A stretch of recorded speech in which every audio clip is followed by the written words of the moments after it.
Give me the argument, the best argument you know, for the power of cinema.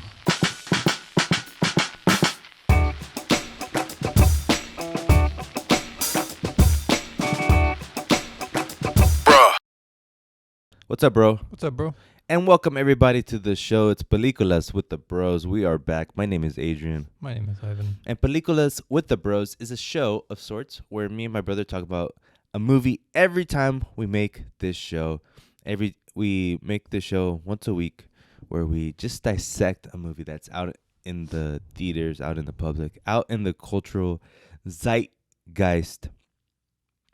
And that's what we do, and we hope that you like it. And before we get into any movie that we're doing today, I just want to say thank you for listening. Thank you for watching. However you're listening, however you're watching. We're on YouTube, and we're on all podcast platforms. So you can find us as a podcast wherever you listen to podcasts. Peliculas with the Bros. Listen to us there. Subscribe if you like. Leave a comment if you can. And if you want to watch our beautiful faces, you can watch us on YouTube. The advantage of watching us, not only do you get to see two handsome gentlemen speak, but you get to see our theatrical reactions to certain things. Plus, there might be even some visual helpers as you watch. But that's that's neither here or there. Yeah. Not really. Like I didn't have to say that, but I thought of it and I tried to say it and I didn't even execute on the first take. Do it again. Okay. That's neither here or there. But yeah, listen to us, watch us, Peliculas with the Bros. Hit the subscribe button wherever you're watching. If you're on YouTube, hit that like button. We would appreciate it. It helps with the algorithms of it all. Shout out to Agent Smith and The Matrix. Mr. Anderson. Mr. Anderson! You got him. Mr. Anderson. And he has to scrunch his face. Ivan. Yeah. Are you ready? Yeah. Because this is Peliculas with the Bros. We have to do a movie. We have to talk about a movie. Ivan, what movie are we talking about today? Matrix Resurrections. Ugh.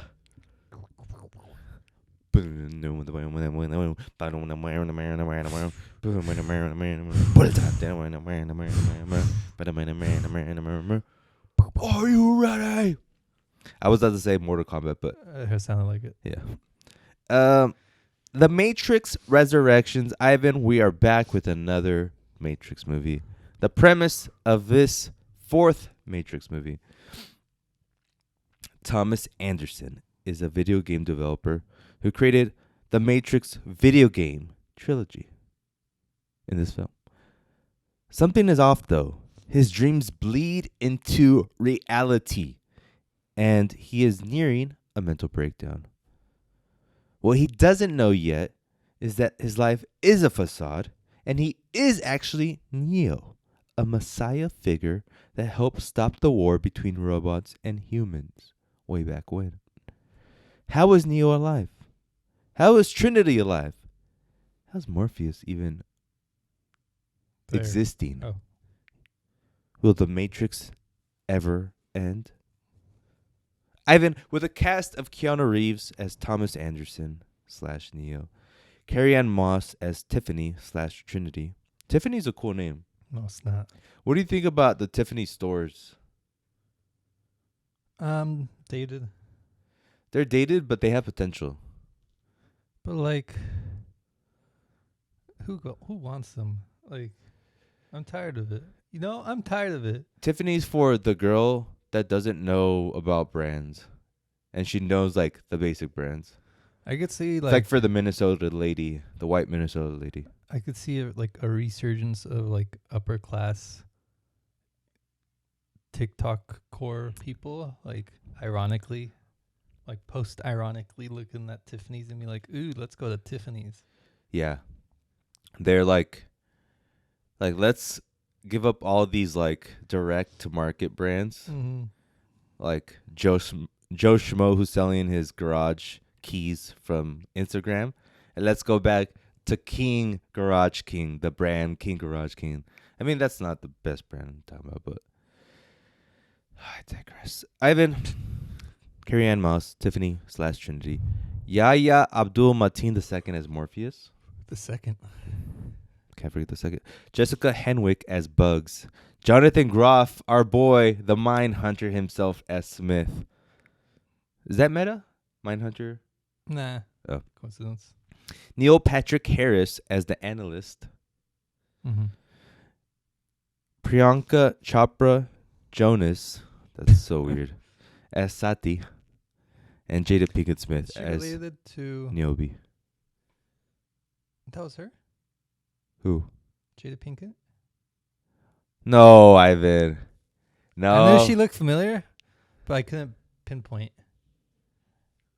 Okay, hold on. I didn't watch 2 and 3, so that's gonna... That's actually okay in this sense. Yeah, but I kind of wish I did, but it's a new perspective. Yeah, you're bringing a new, different kind of heat in this episode for me, because I have heavy heat and you have somewhat unbeknownst heat. Ivan, this movie is written by Lana Wachowski, David Mitchell, who wrote Cloud Atlas, another movie the Wachowskis did. David Mitchell is known for his person stories that span over a big amount of time. Sort of like a heady director. Mm-hmm. If he was a musician, if he was a rapper, he would be like Kendrick. No, Ivan. Don't go so basic. He's like West Side Gun. Oh no, that's too gangster. Earl Sweatshirt. You're in the right direction now. Frankie Oshie. No. He's Kanye like Oh, I know. But now I don't know his name. JPEG Mafia. No. But yeah, he's experimental as a writer. Anyways, and another co-writer is Alexander Herman, who's a Bosnian American author, essayist, critic. Essayist is like, I know Mexican gangsters. Oh. Got it. And this movie is directed by only Lana Wachowski, not the Wachowski brothers / the Wachowskis sisters who have transitioned. It's complicated anyways. This is solely directed by Lana. Does not have her brother, her sister next to her. The Wachowskis, though. Yeah. The Wachowskis, though. D-O-E. Ivan, they made The Matrix. They made other movies called Bound. I know you've never seen it. I've never seen it either, but it's their first movie that they made. They made Speed Racer, which we've talked about in this podcast before. Cloud Atlas. I feel like we've talked about Cloud Atlas, but we never really talked about it. Jupiter Ascending and Sense8, the Netflix TV show. When you think about the Wachowskis, Ivan, what do you think about? I think just Matrix. Yeah. I don't think anything else they've made is even comparable or bigger. It doesn't even have to be bigger, but it's just their biggest thing ever. Yeah, zeitgeist-wise, impacting the culture-wise, Matrix is just like the atomic bomb. Boom. Where all these other ones are basically like little pieces of rock. Yeah. As far as like what's art-wise, just taking it as a piece of art, are there other movies good? Yes. Yeah. Speed Racer has now become sort of like a revisionist history type of like, oh, that movie's actually really, really, really, really good. Sure.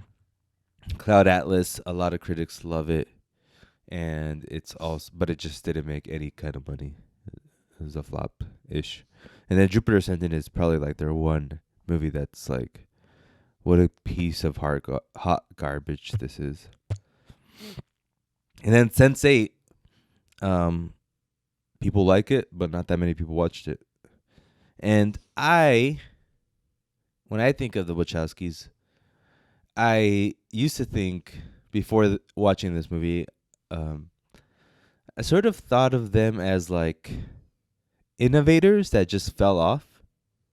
You know, maybe like they got too wrapped up in like ideas and not executing on them, because their movies and their products are always like very like expansive, and they do a lot of things at once, and it's sort of complicated. So I think The Matrix gave them like the money to do whatever they want, and now they're literally doing that, and not that many people are interested. And I kind of gave up on them as far as like when you hear that a Wachowski's product's coming out, or movie or TV show, I'm just like tuned out of it just because of that fact. But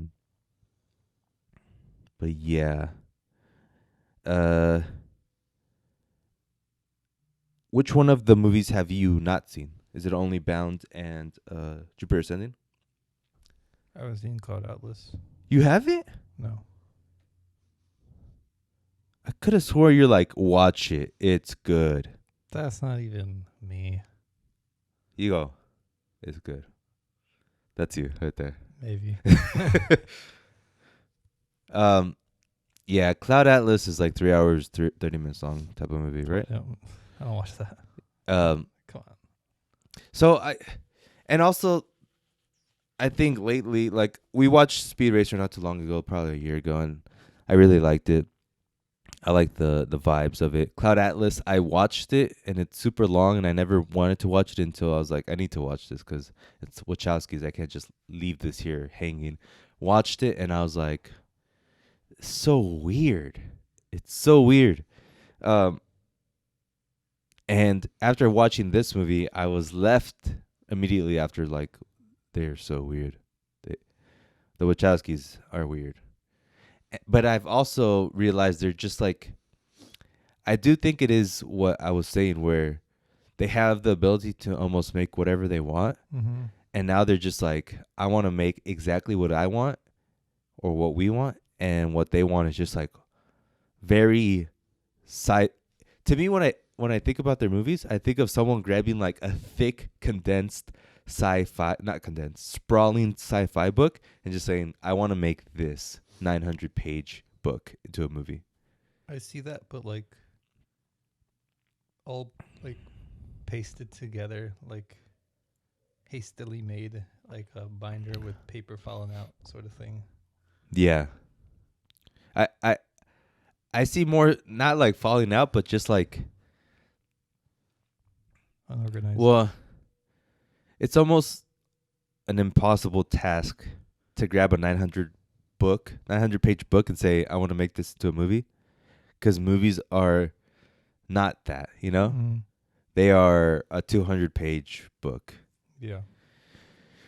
And I think what comes out of that, of them wanting to make a sprawling sci-fi book into a movie, is what you're saying. The feeling of like things are missing, things sort of are confusing, and things are just falling out of the wayside. The Matrix, the original trilogy.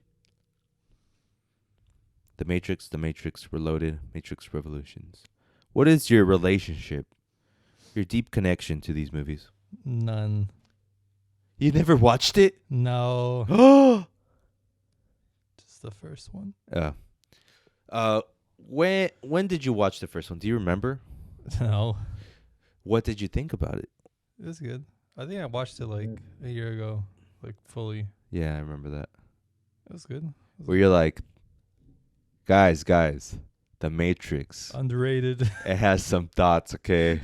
There's some good points in that. Yeah. And you made your voice like this. Guys. The Matrix. Listen, I know, but yeah. Did it hit you like, wow, I mean, I already this knew could it. be it? Not really, because like, if it was it, then things would have changed, but things didn't really change. So it's Isn't that the purpose of this movie? yeah. Okay. That's it. It's when The Matrix first came out in 1999, right before 2000, right? Things were interesting. The trailer according to people who saw the trailer. I probably saw it, but I don't remember. It didn't give much, you know? Mm-hmm. It's very mysterious. And then when people went to see the movie, they were blown away. And it became this huge film, a talking point. Guys, did you see The Matrix? What if this is all a simulation, you know? That kind of thing. And it was water cooler talk for ages. And it was a big thing. I don't feel like I was a part of that because I was 9 years old. You at the water cooler, 9-year-olds, Adrian. Hey guys, Hey, guys, watch guys. The Matrix. But I do remember watching the first one and liking it a lot. Okay. Just like the story was interesting, and obviously bullet time, the Matrix of it all. It's an interesting plot. It's very cool. The look of it, you know, all of that stuff. I do remember doing bullet time with my friends and all that kind of thing. And then obviously Reloaded and Revelations were coming out, and people were like, "Oh, guys, we're excited. We're gonna finally get the end to this story. See if Neo makes it." And Reloaded was received kind of well, and then Revelations was poo-pooed on. And I think it just comes down to like what we were saying earlier, where the Wachowskis were just given free reign, Mm-hmm. and their ideas got so crazy that it just ended up hurting the film overall. And I have yet to understand like fully a lot of the things that Reloaded and Revelations were trying to do, you know? Like I don't get, while I was watching it, I didn't get what was going on.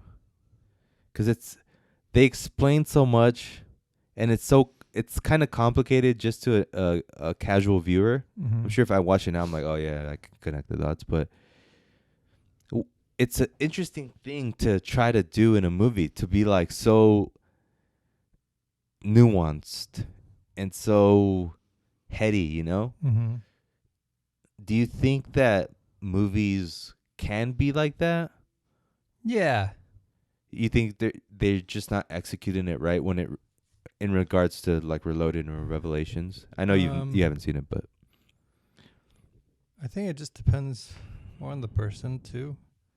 Because even if you execute it right, people will be like, "So what was that about?" Because they're just stupid people, you right. know? You're pointing at me. So, like, did you like side tangent, but not really? Did you watch Don't Look Up? Not yet. I'm gonna watch it. Okay, well, it's not really a spoiler, but like some of the reception of it is like Lukewarm. no, I mean of people like what they take away from it. They're like, Right. well, there's no meteor coming, so what's the point of this movie? Like they don't see that Yeah. metaphor Mhm. at all. So I'd imagine if they don't see that super obvious in your face metaphor, Matrix whatever is gonna just Go over your head. yeah. Yeah. No, I agree with that. There's also, apart from like the complicated story and the story being sort of unique in its own right, you have this movie that just looks super unique. Green. When you think of The Matrix, you think of green pastiness. Mm-hmm. You know, like the tinted green of The Matrix was very just really unique at that time.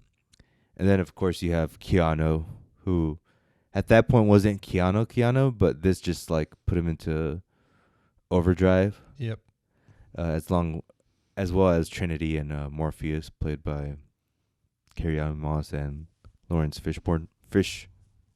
Burn. Burn. And then you have the look of like how they're dressed being popular, you know, being popularized. It's the neo goth look. It's very just like cyber goth too. So I Yeah. spent like 10 minutes looking at YouTube videos about like goths, and it's very funny. I was watching. Have you ever watched the Viking Show? goth? No, No. the Viking goth. It's this YouTube clip of this guy in like some Eastern European country, and he's only wearing cargo pants and boots, and he's blonde, long blonde hair tied up in a ponytail, and he has his no shirt on, and he's ripped, and there's like techno music blaring in the background, and he's walking on the street, and there's people dancing, and he's like, and it's so good. Just living his best life. And the comments are hilarious because like they're like, "This is our leader. This is the leader we deserve." What the? And then there's a guy that hands him a water bottle right before it starts, and he doesn't make eye contact, and they're like, he didn't make eye contact because he knew he would just get like blown up if he looked at him right in the eyes. You need to watch that. Nope. And then I also watched the I'm sure you've seen this, the goths dancing to rave music. Like under a bridge. Yeah, I saw that. That's good. Some classic internet videos, you know, just to get me prepped for this podcast. So that style sort of got maybe not popularized, but like they put a light on it, Yeah. saying this is a thing. The latex, the look of Trinity being like in the latex suit, the trench coat of Neo, you know, Yeah. the guns, all of that were big things for the culture when this movie came out. But yeah, like I said, I never really understood the Matrix as a whole, which is interesting. And now we have this one. And they decided to make more Matrixes. Warner, according to the Wachowskis, Warner Brothers has been asking them to make a new one for years now. They're like, Lana said that they always come with a bag full of cash, and they're like, make another. I'm like, no, we don't want to. And it's because they thought it was perfect, right, as it was. Yeah. They're like, we want to make new stuff. We don't want to make old stuff. It was meant to be 3 movies because it's a triptych. Like, we wanted to make, it's perfect how it is. Yeah. And then according to Lana, she's like, but I went through some grieving because my parents lost, and this idea of this version of the Matrix came to my head, so I decided to do it. And my sister didn't want to do it, not because of anything, but she just wasn't feeling it, so I decided to do it. But it's interesting too, because like we've heard rumblings of Matrix movies coming out. Like, do you remember when they said Michael B. Jordan might be in it? Yeah. So that's always been interesting, and there's been this need from Warner Brothers, obviously, to make another one, but Lana took the helm. Were you excited for this movie when it was first announced, like back in the day, maybe 2 years ago? Nah, because I was like, another reboot, but that's like the point of the movie, so it doesn't matter. Yeah, I was excited, but then when they said like they're not recasting, they're hiring everyone back, like Keanu, Trinity, and Morpheus, I was like, I don't know about that. I don't know if they should bring back. I want to see a new version of this, you know, which is interesting after watching this film. And we'll get into that. And then leading up to it recently, as you saw the trailers or the movie is getting closer, were you excited at all? Just like, yeah, gonna watch this, but not ecstatic. Right. I wasn't excited at all. I was like, I had this feeling that the movie was gonna be bad. I had a feeling it'd be good. Interesting. And then as I was in the theaters, I was like, damn, I'm watching The Matrix. Yeah. This is kind of crazy. Yeah. It's kind of surreal because I don't think I've ever watched a Matrix in theaters. So watching it there was very just weird. Like watching Star Wars in theaters? Mm-hmm. Very much so. Where did you watch it? AMC La Jolla. Classic. Not. You always surprise me. Yeah. I watched it at Mission Valley AMC. Any key takeaways? There's some people in there. There's some people in there. Mine as well. Yeah. I wish I watched it in a better format, but I was with the denizens, you know? I don't know what that means. After watching it, Ivan. Yeah. What'd you think? What'd you immediately think? A little mixed. I got to sit on it. I didn't love it. There's parts of it I did love, but I wasn't like, this is something. But looking back, I'm like, yeah, that was something. That was definitely something. Yeah, but I liked it. I as Jeez.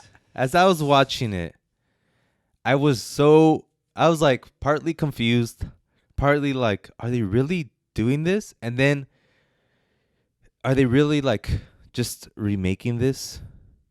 Because in the first part, they basically like did Meta. a bit by bit, or sorry, a scene, a frame by frame remake, you know, Okay. of the Trinity sequence. And I was Yeah. like, why are they doing this? And that sort of left a sour note in my mouth.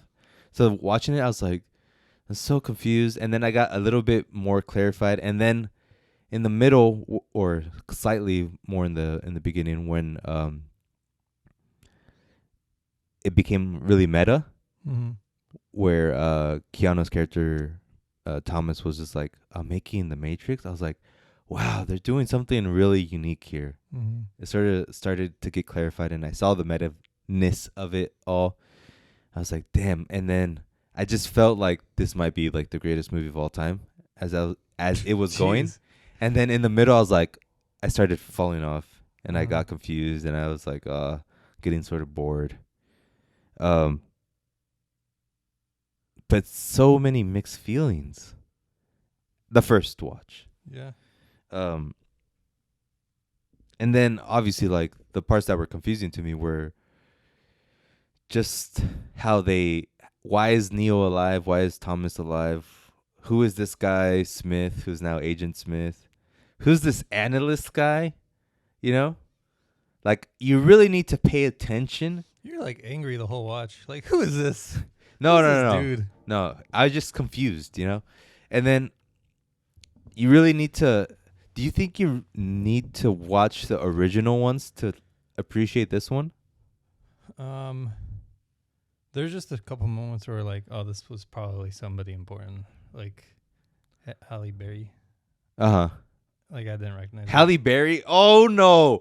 What's Jada Pinkett her? Smith. Okay. Now that is the ultimate form of racism. They look the same.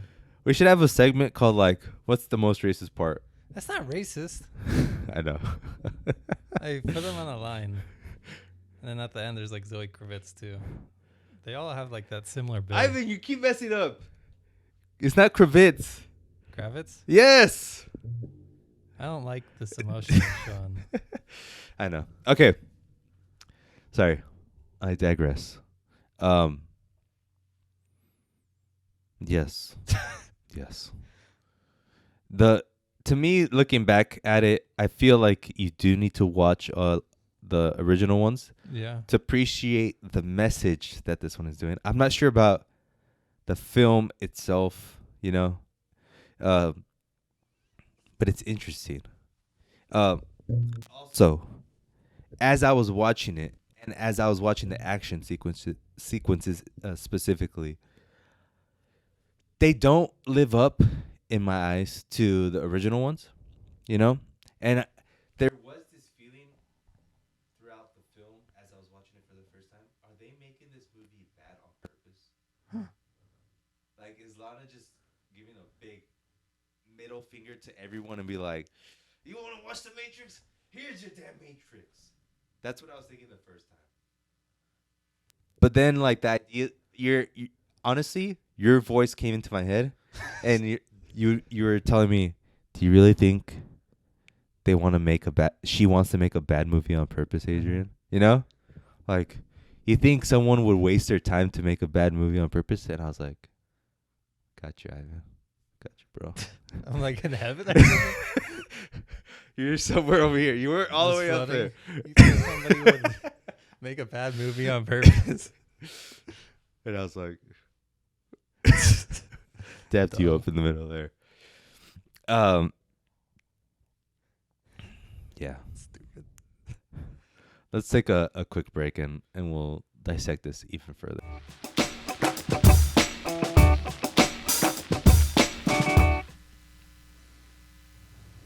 So,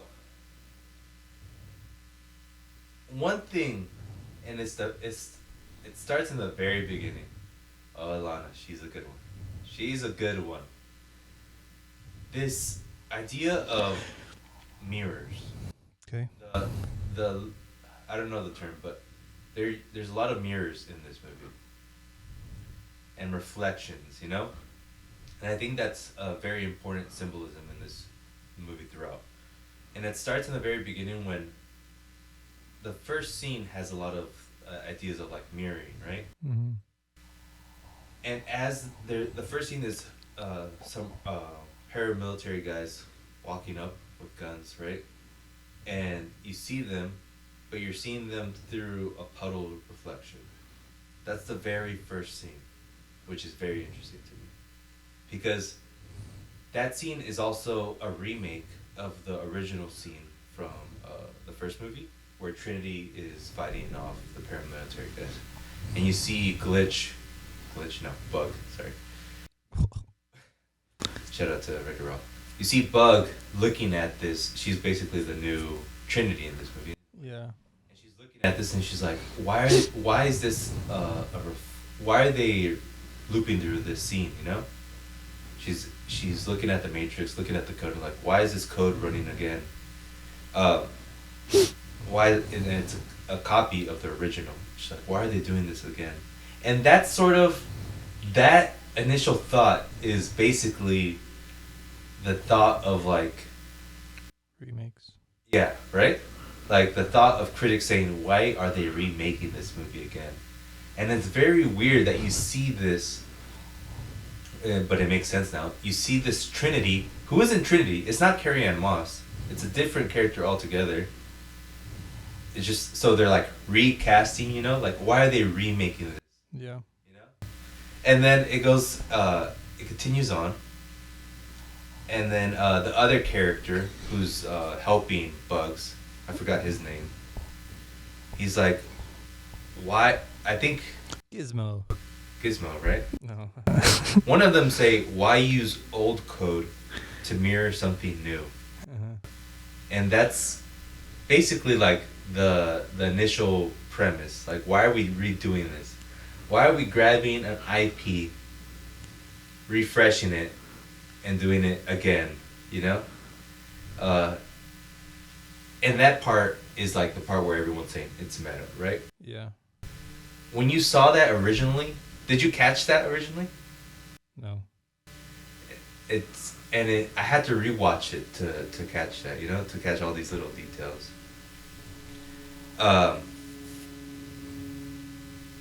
And then there's a part where the character that's helping Bugs, he's looking at this part too, where Trinity is fighting off the agents, and he says, if that's Trinity, if that's supposed to be Trinity, that is not what happens.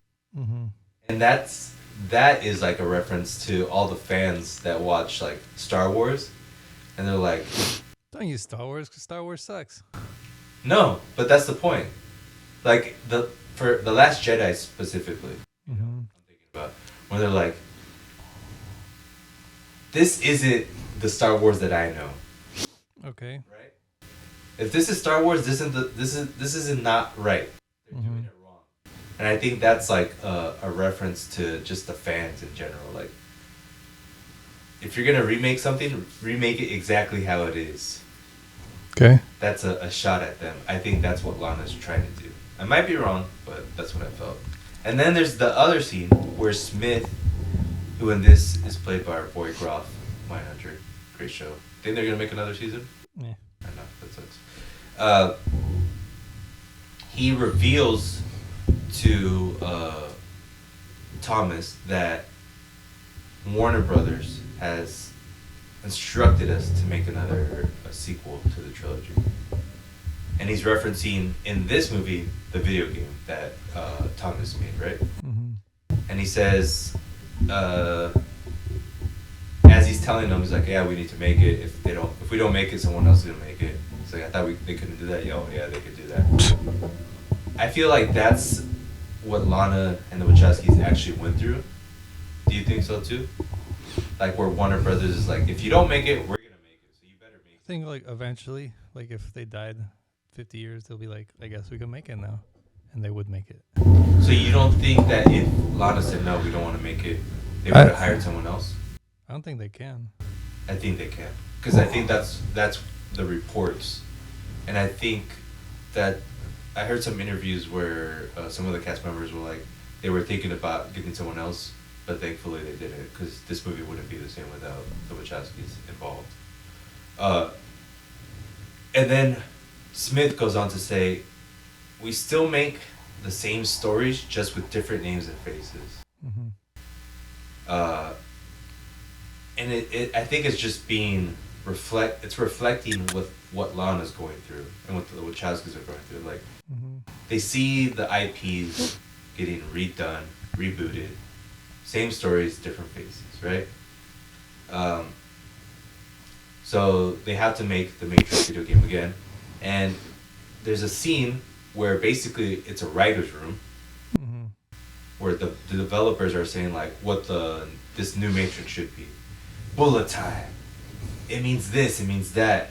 And literally, Thomas is going crazy, right? Mr. Anderson is going crazy, Neil's going crazy. Because he has to hear what other people think the Matrix should be. And I feel like that's probably like the pitch meetings that Lana was a part of, where like other writers like, oh, it should be like this, it should be like that. And she's like literally going crazy, probably like, this is so stupid, this isn't what it is. Did you catch any of that? Yeah. Yeah. I didn't catch that. I caught like... I mean, how? They're like saying it. No, I mean specifically about like the writer's room / video game developer like thought storm. Like, did you see that connection?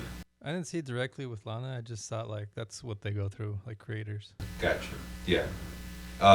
There's the other scene where the analyst tells him... sorry. Yeah. Later on in the film, when things are becoming more clear, Neo has been taken out of the Matrix. There's a little bit more backstory, right? The analyst, who was this whole time his therapist, tells him why he's even doing this, right? Why he has Neo and Trinity alive.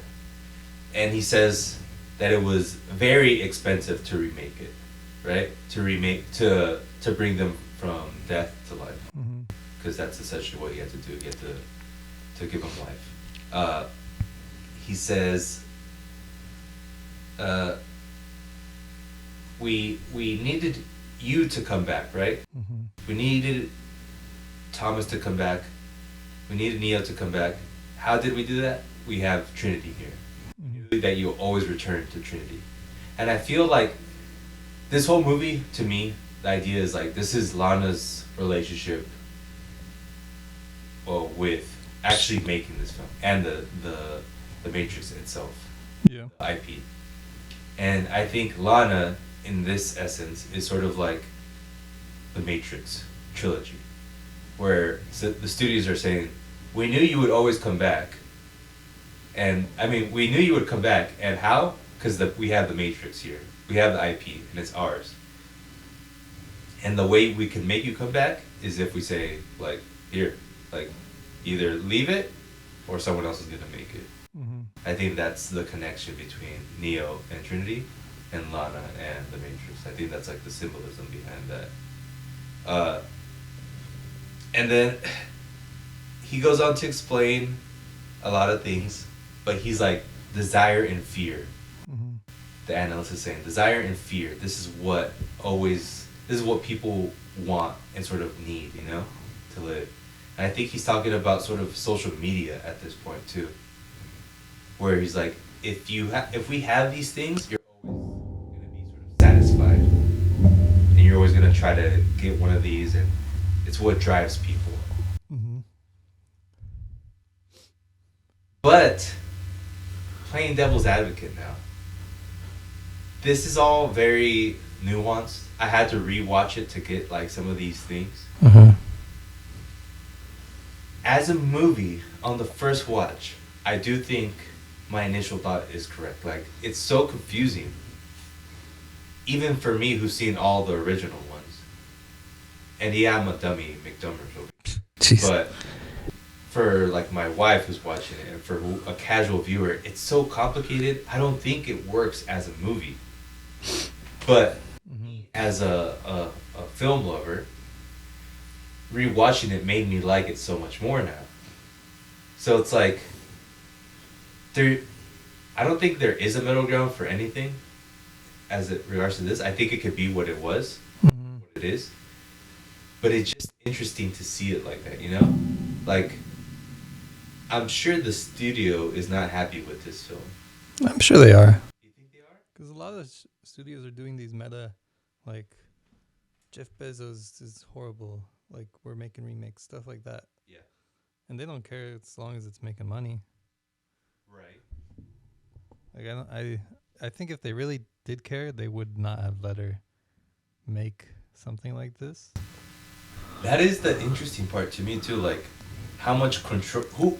Like, to your point, you don't think that the studio can make it without the Wachowskis, right? Sure. That's what you thought. Yeah.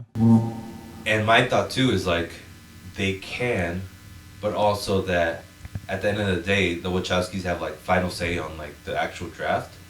So I wonder how. I would be intrigued to see the contract, to see like. I think they can make it, the studio, but they're scared of it being received badly because there's no Keanu, Carey, Lon, or Wachowskis. Yeah. So it's like more of an ethical contract than an actual contract. Right. So, like, they could make it, but they'll lose money if they make it. Yeah. So that's why they want her to make it, because they won't lose money. Right. And I guess like my rebuttal to your thought of like that they're fine with this movie is like, I would assume they would want a more action-packed, a rebooted franchise type of thing. They want money. Right. And they don't care how it comes. Correct. But do you think that the money comes if the movie's more action-y? No, because the money comes with giving people what they want, and this is the closest to what people would want from a Matrix sequel. They wouldn't want like Matrix 1 again, reloaded, and it's just a remake, or they wouldn't want just a remake with new characters and maybe just a different plot or whatever, because that's like defeats the purpose of the Matrix. Yeah, like the original ideas and themes of it. Yeah. I agree with that. But for the dumbers McDummies, Sucks for them. they're They all gotta. saying this movie's bad. Sucks. That's a good thing. Correct. It is. And the smart people are saying this movie's great. Yeah. I shouldn't say it so simply, but Yeah. I am doing it for this purpose. But, like you said, isn't it the purpose to make as much money as possible? Yeah. To the studios. Yeah. And for them, I think they would rather have the dummy McDummers like it than the smarty. But it was never for dummies. True, but I'm just saying, what does the studio want? Money. Yeah, but if it was made any other way, it wouldn't make money. So it's either don't make money making it cool action, whatever, or I don't know how much this made, but don't make money making it the right way. What if it was, because I see similarities now that I think about it to Nolan. Mm-hmm. As far as like, he has some level of complexity, but at the end of the day, it's still a pop movie. Mm-hmm. Like, what if it was like that, where there is levels of complexity, but it's definitely has a lot of action and still action oriented. Pop, I should say. Like, I'm just fighting against this idea that this movie would have been bad if it was done any way differently. Mm-hmm. I do think there's a scenario where Lana does get a great stunt choreography that's more akin to the original trilogy. And I say that because, like, even for me, when I watched this, I was like, the action sequences are really just not too interesting to me. Mm-hmm. What I really gravitate to is like the ideas that this movie is trying to say. Yeah. Dialogue. And that's fine for me, but I think this movie would have just been pushed to another level if it had good action. I think they should have just taken out all the action from the movie. Make it more just talky. Yeah. And that's like more contemporary, modern, you know? Right. Because a lot of the action it was just like, poof, poof, poof, and they're somehow dodging all the bullets. Yeah. They just have horrible aim.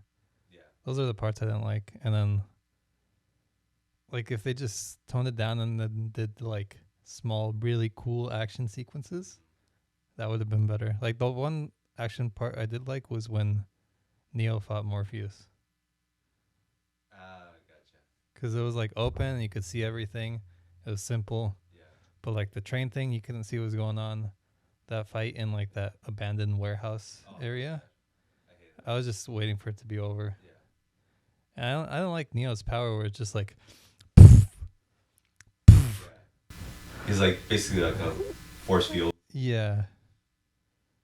Because in my mind, like I never watched the other ones, but I always saw, like I remember that scene in the first one where he like figures it out and he just stops bullets. Yeah. It's like this guy's a god. Yeah. And then this one, I guess that's kind of the point where he's not really a god. Yeah. But it was always just like the same thing where you just, or like that chase scene where they're running away. I like when they were jumping out the buildings. That was cool. But like anytime there was a car, he's like, and it was that for like 5 minutes. Yeah. I was all right. That's also why, like, when I first watched it, I thought she was making a bad movie on purpose. But now thinking about it, and with your voice, your angel voice in my head, I think that she just wasn't interested in that enough. You know? Like, I think she had to do it because the studio. Yeah. Like, we need action, guys. We can't just make a dialogue movie. Yeah.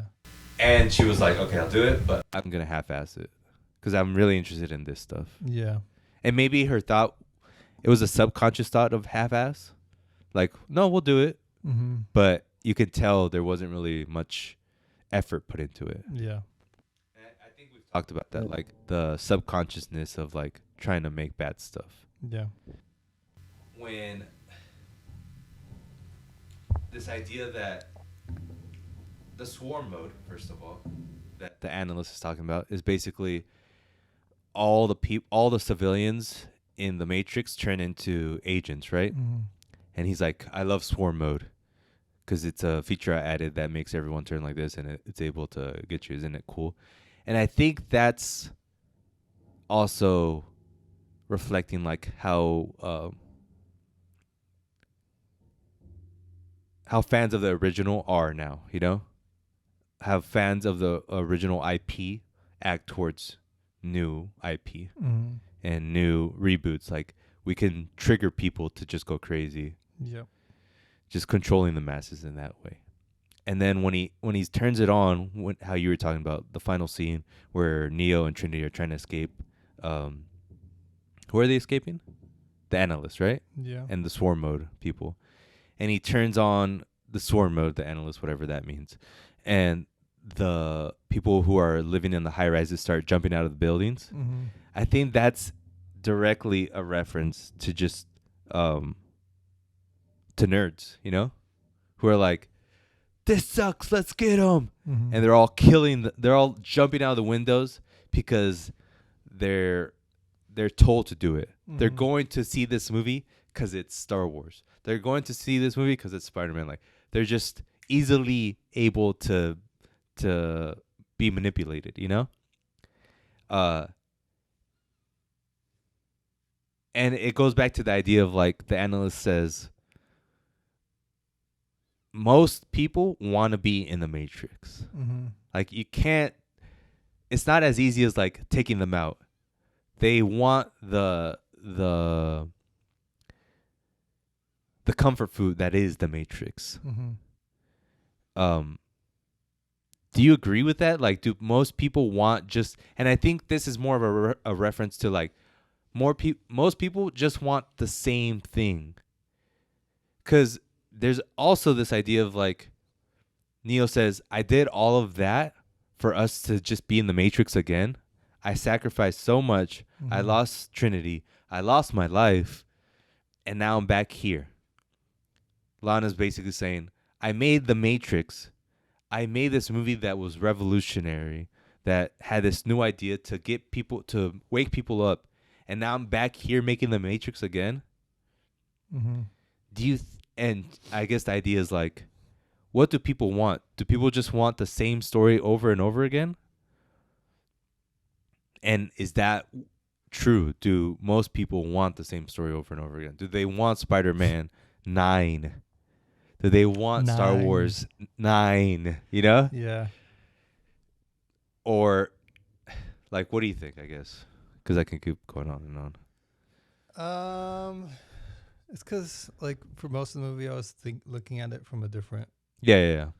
I wasn't seeing it from, like, the movie stuff. I was thinking more, like, not social media, but, like, society. Uh-huh. Yeah. Go. So I was thinking, like, the Matrix... Well, it's kind of going back to the themes of the first one. Whereas, like, the Matrix is... I know it's, like, a transgender allegory now, but... It's also like the fact that everyone's doesn't like they have like their issues and problems and they don't truly want to fix it. They want to kind of have that ignorance of being Okay. like, I'll watch this, I'll do whatever. I don't need to be fixed or anything. Yeah. And that's like a giant majority of people who don't do that, like work to try to fix themselves. Right. And breaking through the Matrix is saying like, I'm actually demented and I need to see a therapist. Yes, And I that's see like that. 90% of America. Right. And 90% of Americans don't do that. Right. So that's what I was kind of seeing throughout the whole movie. Yeah, you saw it as a more reflection on our current society. Yeah. Where Neo and the people who escape the Matrix are the people who recognize they have issues and seeking help. Yeah. Where the people that get plugged in are the people on Instagram for 12 hours out of the day. Yeah. Playing video games and staying home and not doing anything. Yeah. And just being sad about life and everything. Yeah. Being complacently sad. Yeah. What was the question? I Do like people that. want to be in the Matrix? Right. I think they do because they don't know how much better it can be.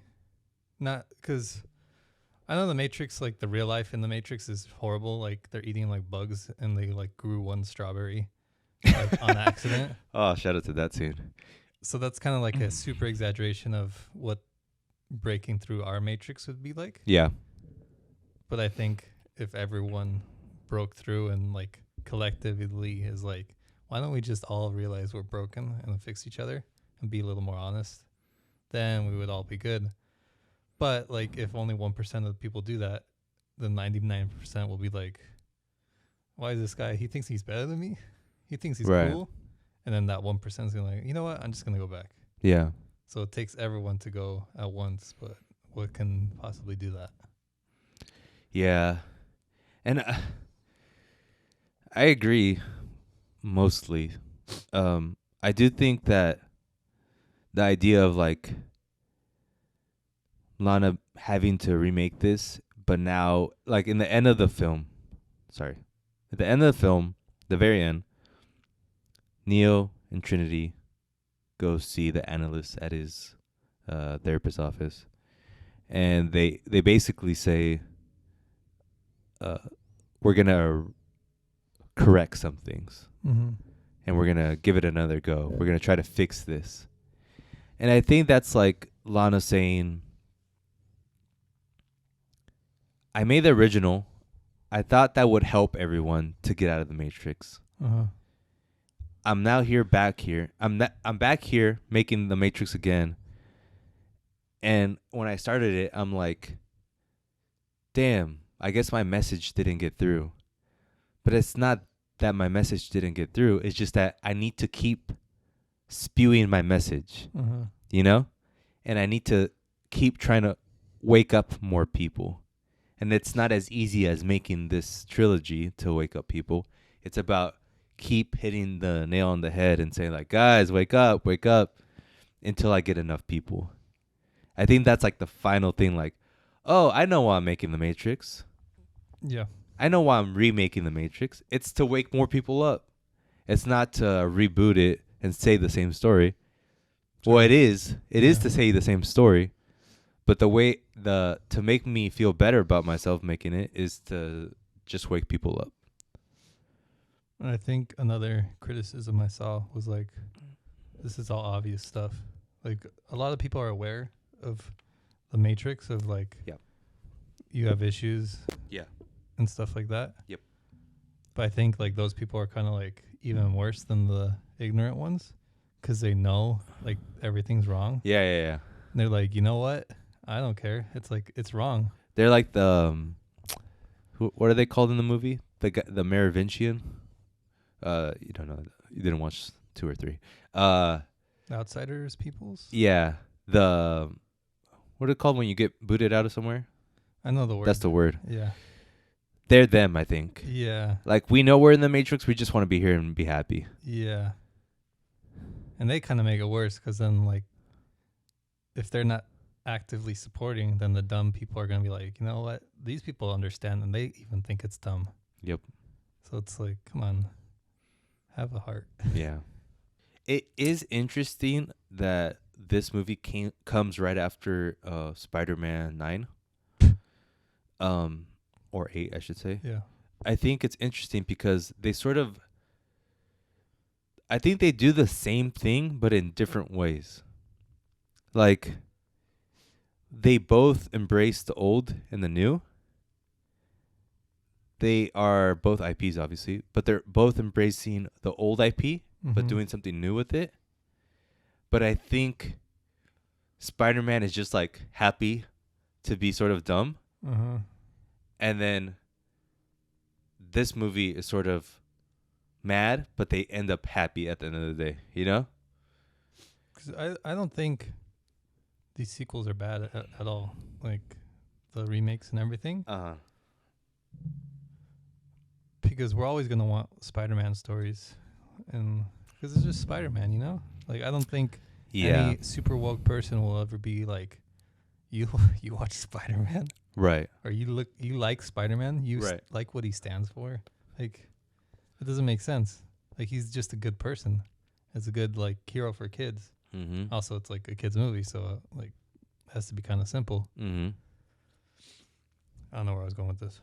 The idea that they're both doing the same thing. I think just like pure, like at the peak would be like at the end of Matrix where they're just happy. Mm-hmm. It's like where you could enjoy just Spider-Man movies. Yes. Because there's nothing really wrong with Spider-Man. I think the bad ones would be like the new Alien versus Predator or Predator. Right. That I think that would be a bad one. We're just like obviously money. Mm-hmm. And everything's just obviously money, but do it with a little heart and then you're good. Yeah. There's also, I was listening to a podcast and this one of, it's called whatever. Her name is Mallory Rubin, and she does a bunch of podcasts on The Ringer. And whenever she talks about these kind of movies, like superhero movies, Harry Potter, she gets really emotional, and she sees like the beauty in everything, you know, and like the meaning and like the symbolism. Whereas like some of her other podcast co-hosts are just like, oh, it's just another dumb movie, you know? Yeah. But you can say that about anything. Mm-hmm. It's just another movie, whether it's artsy fartsy film with a lot of meaning or whether it's Spider-Man. It's just how deep or how much you want to extract from it.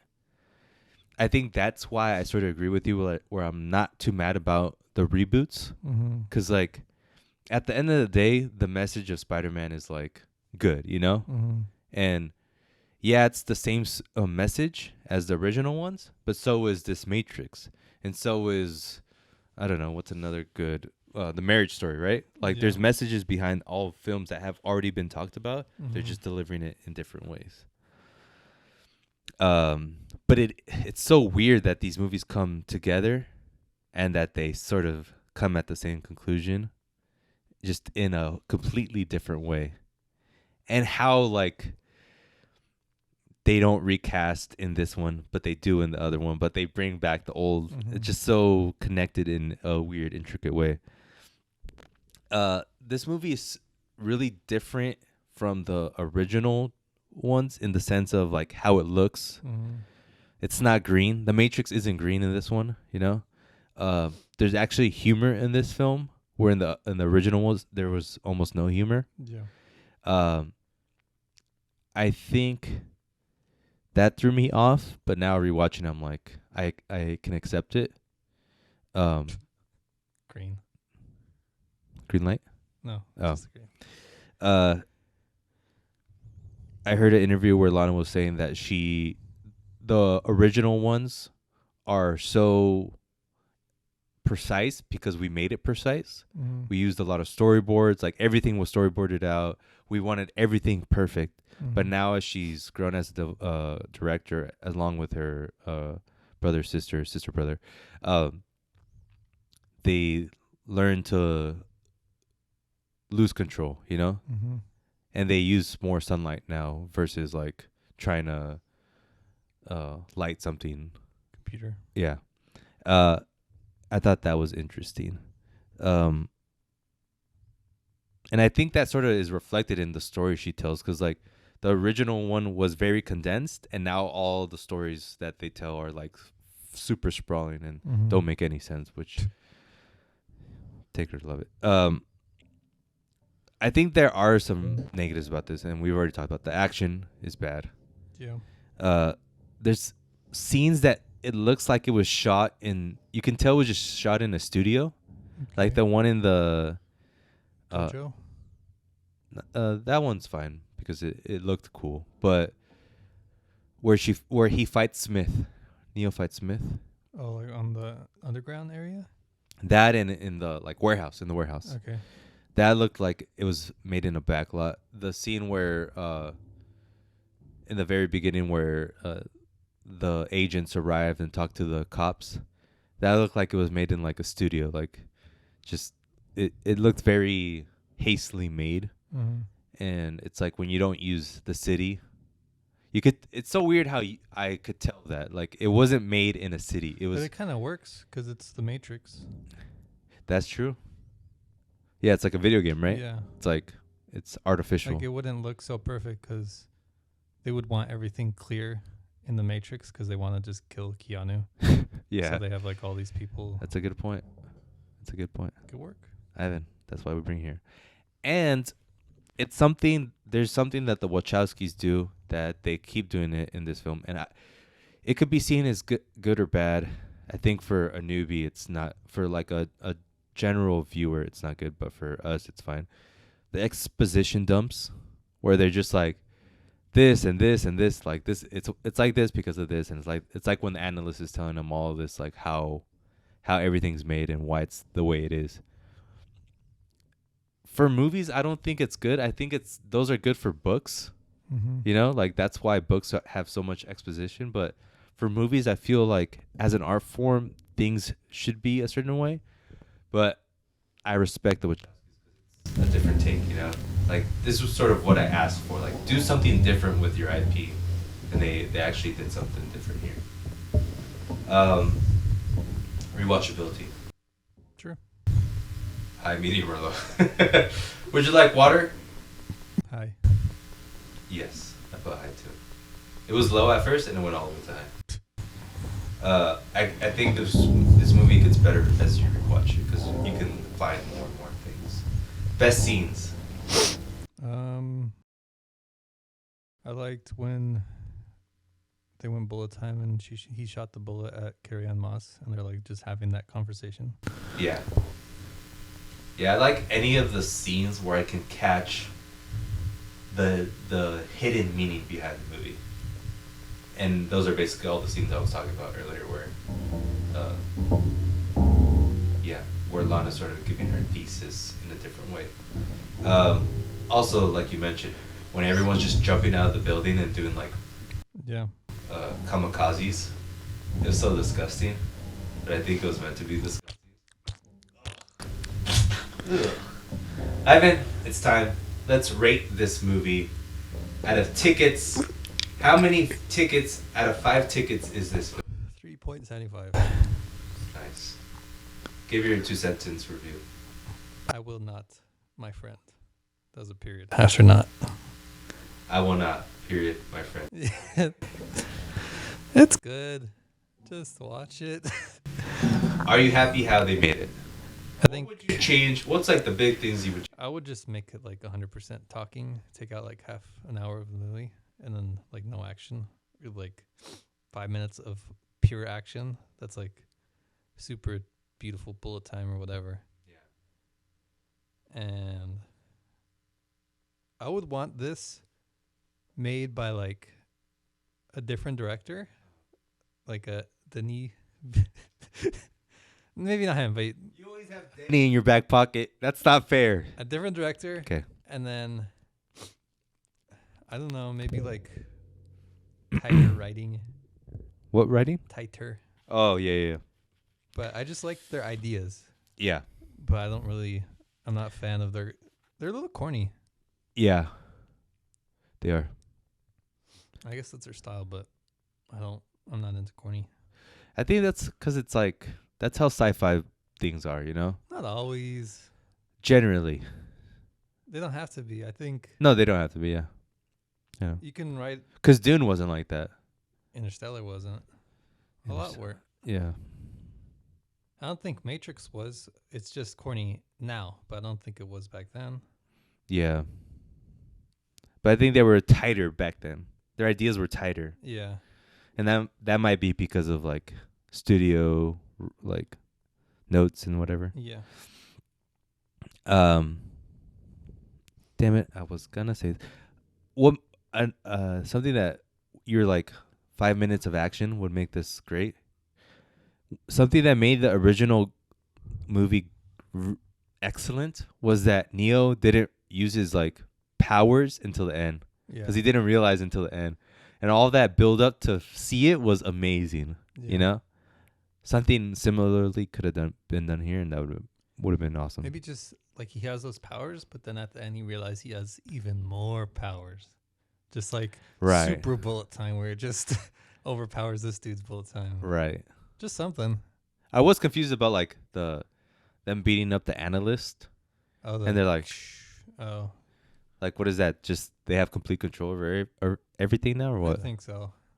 I think like the symbolism there that I got was that like if once you awake from the Matrix, you really can do whatever you want. Like, you have the power.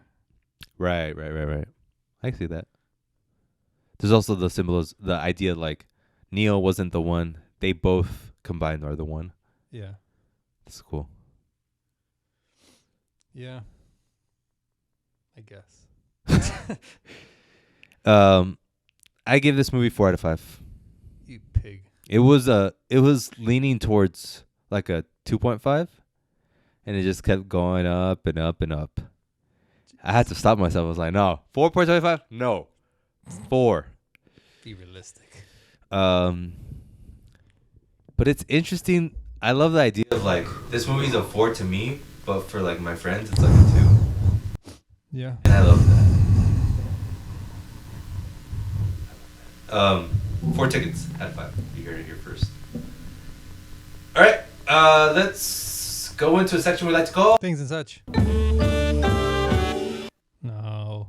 It's been sort of quiet for me too. Yeah. New Year's. No. We're recording this on New Year's Eve. Doesn't feel like it, but yeah, it is. We're gonna have a party. It's more of a get together pizza party. You coming through? I don't want. What time you get out? Probably like 10. Just come through, bro. Yeah. Get a slice of pizza, take a shot, and go home. That's not how it works. Bye. Nah. It'll be the guys. It's the Bachelor guys. I just want to drink enough to forget. I just want to wake up tomorrow not hurting. Yeah. But drink, have fun, you know? Yeah. And not be sleepy at 1. Be sleepy like at 2. What's 2022 gonna bring to you? Richness, money, drugs.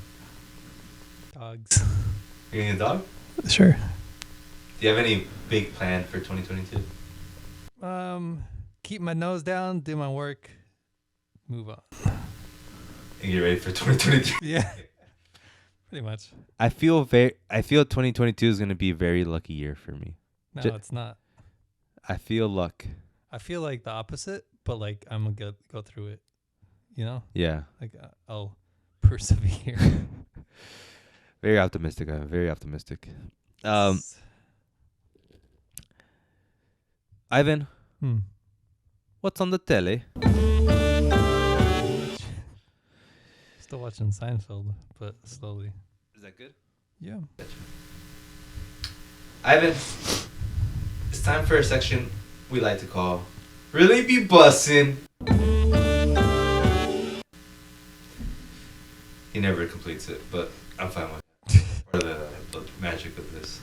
Speaking of magic, Nas. Sucks. Listen to it. Nas released another collab with Hit Boy. It's called Magic. I like the cover. It looked like it was a good album. You didn't listen to it? No. It's a good. It's a good. It's a goodie. It's better than King's Disease. Okay. I'm not sure about one. I like where he's going with this. He's doing like he's doing what Griselda's doing. Just like you just went. in the sense that he's like, I noticed that if I put more stuff out, I get more traction, but he's also getting better, which is good to see. Yeah. And he's also one of the greatest lyricists of all time, which is like, it's like awakening a beast within him. And I would say like, it's obviously not for you, you know? Like you're not a fan of like... I think I hate rap. Yeah. I'm just so over it. I like haven't... I know. I know. I don't want anything to do with it. I feel like an abused woman in a marriage. I'm coming back into it. I need to come back into it because like... No, you don't. It's the story of like the stories getting retold. You just need to look at it with open eyes. But I like the stories retold with the movies because they're like, it's a nice little happy message. But like the stories retold in rap is like drugs, money, women. Some. True. And it stops there. Because the good ones are like, my friend died in a gang-related incident. Well, you have Tyler, you have J. Cole, you have your boy. I can tell you why all of them suck. You have your boy. He sucks. Kanye. No, Kendrick's cousin. Keem. Yeah, you have Keem. He's too young though. He needs to evolve faster. That's on you, bro. I mean, I'm not telling him. I can wait, but I'm just saying. I'll wait. I'll be here. here. He's not there yet. He's like Section 80 right now. That's fine. I'm just saying there's stuff there. Yeah, but and I don't want to re-listen to that. But it's your fault. No, it's not. Yeah, it is. No. Yep. Nope. My takeaways from Magic, the Nas album. 1, consistency equals creativity. I think the more he does it, the more creative he's getting, the better his flow's getting. Okay. 2, it's amazing to see one of the greatest rappers alive at this age, at this era of their life, creating this much content and being, for what it is, good. Mm-hmm. 3, okay. I think 2023 is Hit Boy's year, where 2023, 2022, 2022 is Hit Boy's year as far as hits go. I think this year was his like, let me make. Hasn't he been here for like 10 years? Yeah, he's been here. Yeah, 10 years. But this is like him coming back as far as hits go. Like when he first started, he was Hits McGee. But if rap's dying, and it is, where is he gonna get this fame? He's not gonna get big with a Nas album. No, he's gonna make hits with Drake. He's gonna make hits. Wasn't he with Drake like 10 years ago? The last hit song he made with Drake was probably Trophies. Remember Trophies? Yeah. So he's gonna come No. back with Drake. He's gonna come back with Kanye. Kanye's gonna finally say, "Okay, I like this guy again," for one album, and then he's gonna be mad at him. But whatever. And he's gonna make another Jay-Z song, and they're all gonna be hits. Whatever. That's my takeaways from this album. You don't have to Whatever. agree with it. You don't even listen to the album, so you don't even like hip hop. We'll talk about next podcast. We're gonna talk about the top 10 stuff, or top 5 probably, and we'll see where your allegiance Does it talk lies. about top 5 albums? What? Top 5 albums too?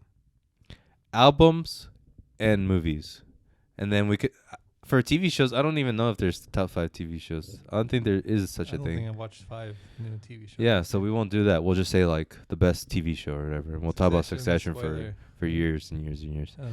Honorable mention to Mad Men. Oh God. Well, that's it for this beautiful podcast. We'll be back next week with the year-end recap, and we'll also be doing licorice pizza. Okay. You can take that and shove it, and we could probably talk about because I'm probably gonna watch it right after this. Don't Look Up. Don't Look Up. We'll do a two-parter, quick two-parter, A little duet. unless it gets deep. Is Don't Look Up deep? Yeah. I feel like it's the same thing with Matrix, where Okay. It deserves a deep dive. I mean, you watch it. It's simple but powerful, but you could also say it's stupid. Right. Just watch it. It's good. If you're still here, like, follow, subscribe, podcast, YouTube. We love you. Peace out.